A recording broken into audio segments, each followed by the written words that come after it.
Halo Sobat Anime, kembali lagi bersama Bang Jack. Dalam video kali ini akan membahas alur cerita Magic Emperor yang sempat tertunda 1 minggu gara-gara libur Imlek. Dah, yuk langsung aja kita gas. Mereview sedikit dari part sebelumnya. Ivan yang diberikan kaisar para tetua palsu yang memiliki level kultivasi di ranah Tianshuan. Dirinya pun kesal karena mereka mencoba merendahkan Ivan yang berasal dari keluarga kelas 3 dan jabatan dirinya yang hanya sebagai kepala pelayan. Ivan yang kesal, ia pun langsung mengeksekusi salah satu si kampret itu dengan sangat-sangat sadis. Ivan yang tahu kalau level kultivasi para tetua yang ada di depannya ini palsu, ia pun menolaknya dan meminta pangeran ketiga untuk membawakan para tetua yang berada di ranah Tianshuan yang asli. Tapi pangeran ketiga pun tidak dapat memberikan kepada Ivan karena orang-orang yang berada di ranah Tianshuan sangatlah langka. Pangeran juga mengatakan kalau saat ini cuma ada 9 orang di Pavilion Qianlong dan 12 orang di Lembah Yaoming, dan Ivan sendiri telah mengeksekusi 6 di antara mereka. Bahkan di pihak kerajaan juga kekurangan orang-orang yang berada di ranah Tianshuan dan tidak mungkin mereka mengeluarkan orang-orang itu untuk keluarga Luo. Mendengar itu, Ivan pun paham, tapi dirinya tetap tidak terima dan meminta sampah-sampah tak berguna ini untuk kembali saja. Mendengar itu, pangeran pun terkejut. Ia pun melampiaskan amarahnya kepada para master palsu ini. Pangeran juga mengatakan kalau mereka dikirim kembali, satu hal yang dapat ia pastikan, kalau kepala mereka semua yang ada di sini akan terlepas dari tubuh mereka ketika mereka kembali ke kerajaan.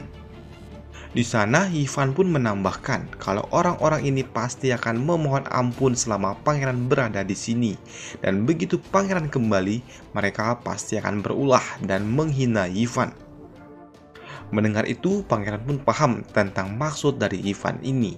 Ia kini langsung berdiri dan mengatakan dengan sangat lantang kepada para master palsu ini. Pangeran pun meminta para master palsu ini untuk mengikuti aturan-aturan yang ada di keluarga Luo dan harus mengikuti perintah dari kepala pelayan mereka, maksudnya adalah Ivan. Pangeran juga mengatakan kalau Ivan ini sangat spesial karena orang ini telah mengeksekusi 10 orang tetua dari 7 keluarga agung. Pangeran juga memberitahu alasan kenapa Ivan dapat bertahan sampai sekarang. Ya, karena dirinya sangat-sangat kuat. Pangeran juga mengatakan kalau para master palsu ini diizinkan untuk membantah Ivan jika mereka merasa lebih kuat. Tapi jika tidak memiliki kekuatan dan tidak mau patuh, maka para master palsu ini pantas untuk mati. Mendengar itu dari pangeran, para master palsu ini pun langsung kena mental. Mereka pun berpikir kalau tidak heran Ivan berani membunuh orang-orang yang diberikan oleh kaisar, karena dirinya memang sangat-sangat OP. Setelah memberikan perintah kepada para master palsu ini, pangeran pun mengatakan kalau para master itu tidak akan berani membantah Ivan di masa depan, karena mereka telah mendapatkan perintah langsung dari dirinya, yang merupakan seorang pangeran. Mendengar itu, Ivan pun mengatakan karena ini adalah hadiah dari kaisar dan untuk mempertimbangkan wajah pangeran, maka dirinya pun akan menerima para master Tianshuan palsu ini. Tapi sejak saat mereka masuk ke dalam keluarga Luo, maka para master palsu ini harus mengikuti semua aturan dari keluarga Luo. Di mana aturan pertama dan yang paling penting kalau di keluarga ini hanyalah dirinya yang boleh berbohong, dan tidak ada satupun di antara para sampah-sampah ini yang boleh berbohong kepada dirinya. Jika ketahuan, maka mereka akan mati. Mendengar itu, pangeran pun heran. Ia pun bertanya kepada nona muda dari keluarga Luo, apa benar aturan dari keluarga Luo seaneh ini? Mendengar itu, nona muda ini pun hanya tersenyum saja. Selanjutnya, Ivan pun memberikan aturan kedua, di mana jika para master palsu ini mau keluar dari kediaman, mereka harus meminta izin kepada dirinya. Selain itu, mereka pun tidak boleh berpura-pura lebih kuat daripada Ivan. Jika tidak, maka hukumannya adalah mati. Lagi-lagi dan lagi, pangeran pun terheran-heran dengan aturan dari keluarga Luo. Di aturan ketiga, kalau para sampah ini harus patuh kepada dirinya dan membunuh siapapun yang ia perintahkan dan tidak boleh ada kesalahan. Jika tidak, maka hukumannya yang jelas adalah kematian.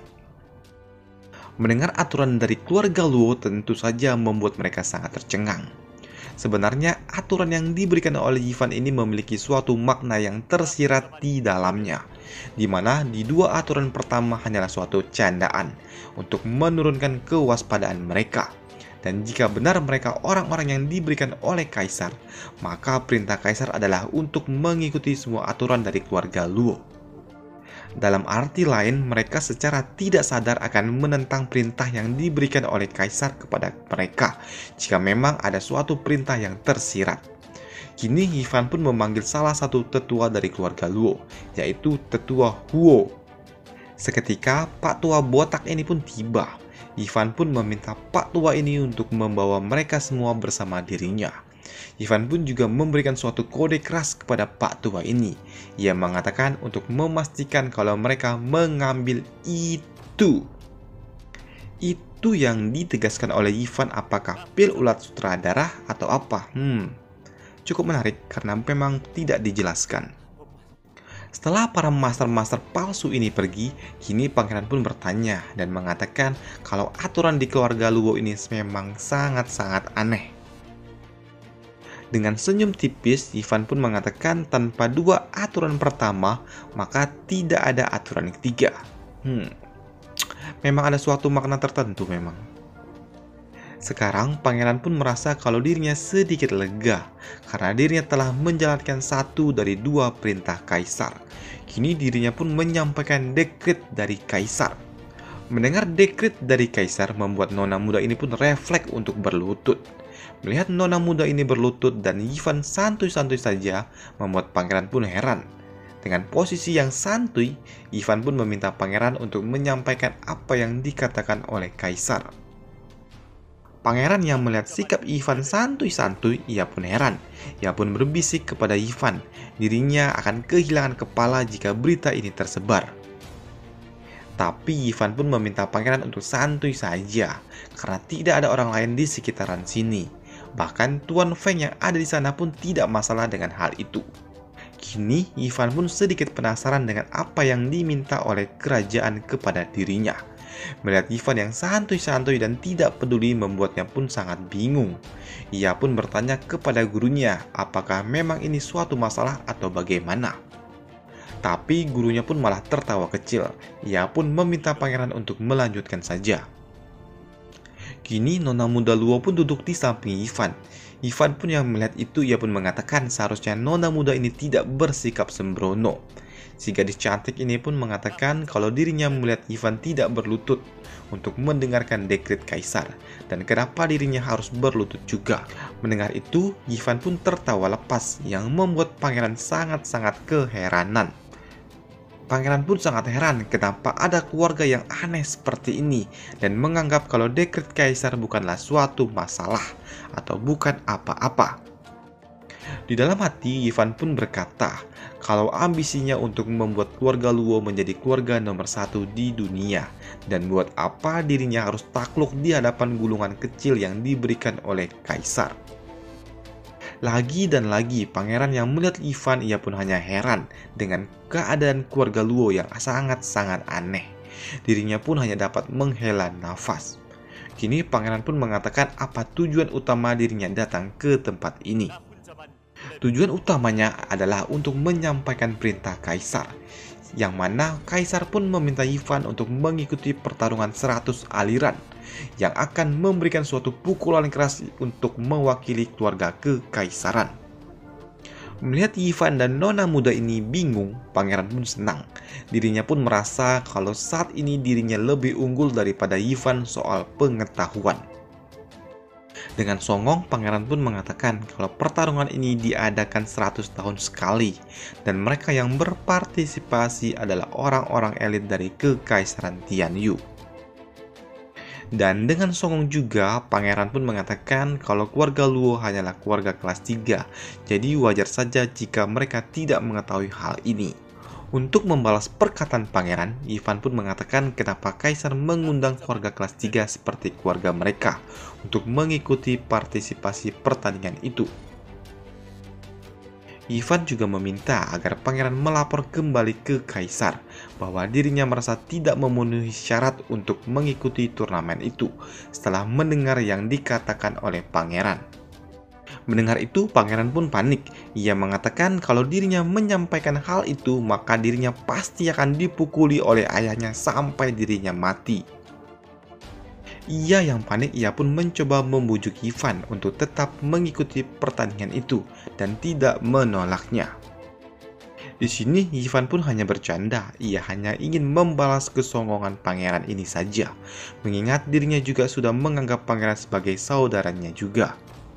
Jika kalian ingat dan telah menonton di part ketiga atau part kelima, kalian pasti tahu kenapa Ivan dan pangeran bisa menjadi saudara tak sedarah. Oke, lanjut. Kini Ivan pun meminta pangeran untuk melanjutkan bicaranya. Di sini pangeran pun menjelaskan kalau pertarungan ini sebenarnya bukanlah cuma untuk kaum-kaum elit saja, tapi sebaliknya, di mana keluarga-keluarga besar di Tianyu akan mempertaruhkan kehormatan keluarga mereka di pertarungan ini, di mana keluarga mereka pun akan dapat menjadi bangsawan kelas atas, atau warga mereka akan hancur menjadi keluarga kelas 3. Pangeran juga menjelaskan sejarah turnamen ini. Awalnya turnamen ini terjadi di awal-awal berdirinya kekaisaran, di mana ketujuh keluarga agung saling berperang. Pada saat itu, pemberontakan 7 keluarga agung sedang mereda, tapi mereka pun masih berapi-api dan tidak akan mau mematuhi satu sama lain. Jadi saat itu pendiri kekaisaran pun membuat suatu perjanjian, di mana untuk mencegah perselisihan dari 7 keluarga ini, mereka akan bersaing dalam suatu turnamen, di mana pesertanya berada di usia di bawah 30 tahun, dan pemenangnya akan menjadi pimpinan dari 7 keluarga agung. Dan bagaimanapun kekuatan anak muda dari keluarga mereka akan mewakili dari 7 keluarga agung di masa depan. Jadi dengan adanya turnamen ini, maka ketujuh keluarga ini tidak perlu saling bertarung satu sama lain secara langsung untuk membuktikan kekuatan siapa yang terkuat di antara mereka. Dan itulah awal mula dari diadakannya pertarungan ini. Pertarungan 100 aliran ini juga memberikan suatu motivasi bagi keluarga-keluarga kecil, di mana jika keluarga mereka perform di sini, mereka pun berharap kalau keluarga-keluarga besar akan melirik mereka dan mengajak mereka bergabung dengan keluarga bangsawan agung. Tetapi walaupun diikuti oleh ratusan keluarga kecil, tapi tetap saja didominasi oleh 7 keluarga agung, dan keluarga-keluarga kecil ini hanya akan mati menyedihkan. Dengan kata lain, 7 keluarga agung ini akan menghambat perkembangan kekaisaran Tianyu dengan membuat potensi-potensi keluarga kecil ini menghilang. Dan pangeran pun menganggap kalau 7 keluarga ini bagaikan kanker yang menggerogoti kekaisaran. Mendengar itu, lantas Ivan pun bertanya apa tujuan kaisar mengundang dirinya. Ivan pun menebak apakah untuk mengalahkan orang-orang yang berasal dari gerbang kaisar. Hal itu pun disanggah oleh pangeran. Ia mengatakan kalau hal itu terlalu berlebihan untuk keluarga kelas 3. Pangeran pun mengatakan kalau gerbang kaisar telah menyebut dirinya kalau mereka adalah kepala dari 7 keluarga agung. Bahkan mereka pun memiliki ambisi untuk menelan dan menguasai 7 keluarga agung lainnya.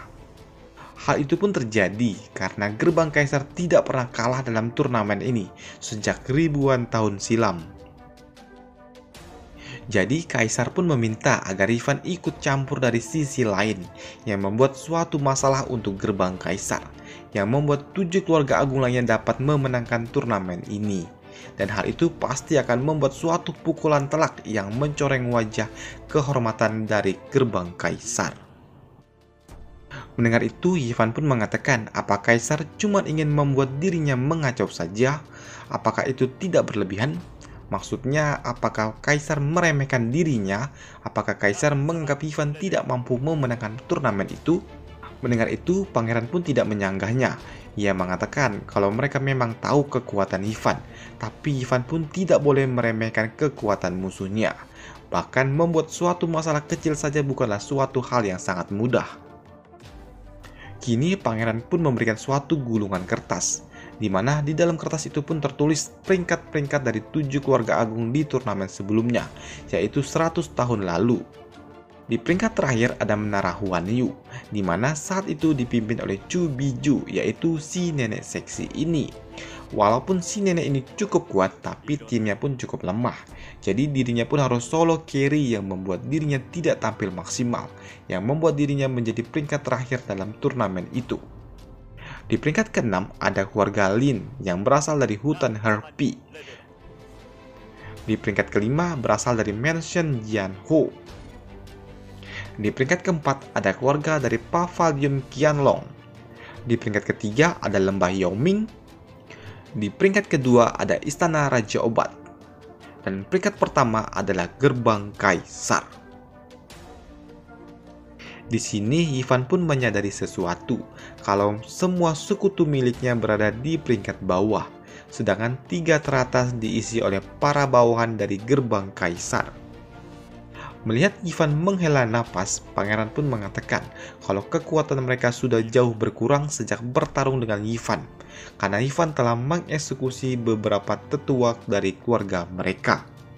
Pangeran pun menambahkan kalau di turnamen itu melahirkan beberapa tokoh penting, seperti tetua ketiga dari Lembah Yaoming dan tetua kelima dari Lembah Yaoming, yang memiliki tubuh sekeras gunung, yang mampu menahan kekuatan dari tetua Qianlong. Dan tanpa kedua orang ini, Lembah Yaoming pun tidak lebih kuat dari Pavilion Qianlong. Pangeran pun menambahkan kenapa Istana Raja Obat bisa menduduki peringkat 2, karena mereka memiliki seseorang yang sangat jenius, seperti Pak Tua Yan Song, yang saat ini menjadi tetua keluarga Luo. Yan Song ini pun dianggap sebagai orang yang paling jenius, karena dapat membuat racun yang tidak memiliki penawar. Walaupun sebenarnya kekuatan bertarungnya tidak lebih baik dari peringkat 6, yaitu keluarga Lin dari hutan Herpy. Pangeran pun menambahkan di dalam turnamen ini akan menghadirkan orang-orang jenius. Mendengar itu, Yifan pun tersenyum jahat. Ia pun tidak menduga kalau dirinya telah membuat suatu gebrakan atau kekacauan yang luar biasa yang mengganggu kekaisaran Tianyu. Dan selesailah alur cerita dari Magic Emperor.